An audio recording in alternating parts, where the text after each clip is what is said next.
আপনি জানেন কি হেলিকপ্টার উড্ডয়নের সময় ফায়ার সার্ভিসের কর্মীরা তাদের গাড়ি নিয়ে কেন সেখানে উপস্থিত থাকে?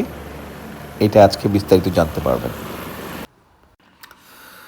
প্রাইমারিলি আমরা যেটা জানি সেটা হচ্ছে হেলিকপ্টার রাইড করে ভিআইপি পার্সনরা, প্লাস দেশের রাষ্ট্রায়ত্তের দায়িত্বে গুরুত্বপূর্ণ দায়িত্বে যারা নিয়োজিত থাকে এবং দেশের বিভিন্ন বাহিনীরা।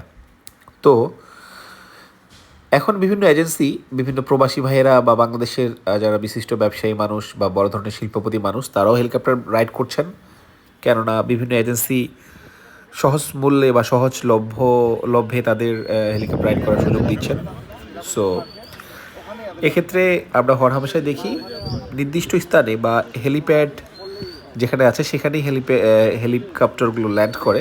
বাট আমরা এটা জানি যে বাংলাদেশের যে রাষ্ট্রায়ত্ত বিভিন্ন বাহিনীগুলো, র্যাব, পুলিশ, আর্মি, বিজিবি, নৌবাহিনী, বিমান বাহিনী, যাদের হেলিকপ্টার আছে তারা রাষ্ট্রের বিশেষ গুরুত্বপূর্ণ দায়িত্বে নিয়োজিত থেকেই তাদের অভিযান পরিচালনা করে, প্লাস তাদের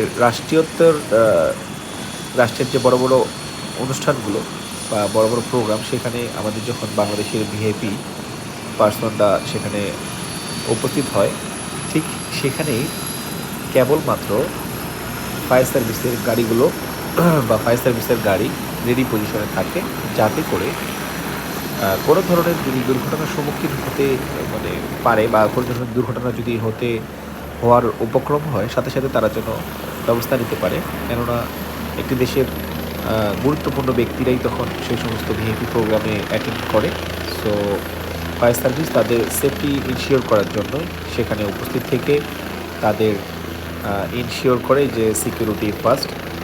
এই জন্য বেসিক্যালি ফায়ার সার্ভিসের গাড়ি শুধু ভিআইপি মুভমেন্টের ক্ষেত্রে বা ভিআইপি পার্সনের ক্ষেত্রে ফায়ার সার্ভিস রেডি থাকে, যেহেতু বাংলাদেশের সর্বোচ্চ স্থানীয় ব্যক্তিরা যখন যারা ভিভিআইপির মর্যাদা পায় তাদের ক্ষেত্রে।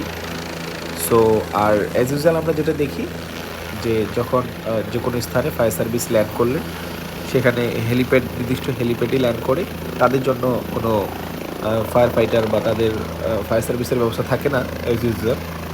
কিন্তু যারা দেশের গণ্যমান্য ব্যক্তি, আই মিন ভিভিআইপি, তাদের জন্য কেবলই এই ধরনের ফায়ার সার্ভিসের ফায়ার প্রোটেকশনের দেওয়া থাকে। সো এতটুকুই আজকে সবাইকে জানানোর ছিল। যদি জানেন তাহলে ভিডিওটি শেয়ার করে আপনারা আপনাদের ফ্রেন্ডস অ্যান্ড ফ্যামিলিকে জানাতে পারবেন। আর ভালো থাকবেন সবাই, সবার জন্য শুভকামনা। ধন্যবাদ। আসসালামু আলাইকুম।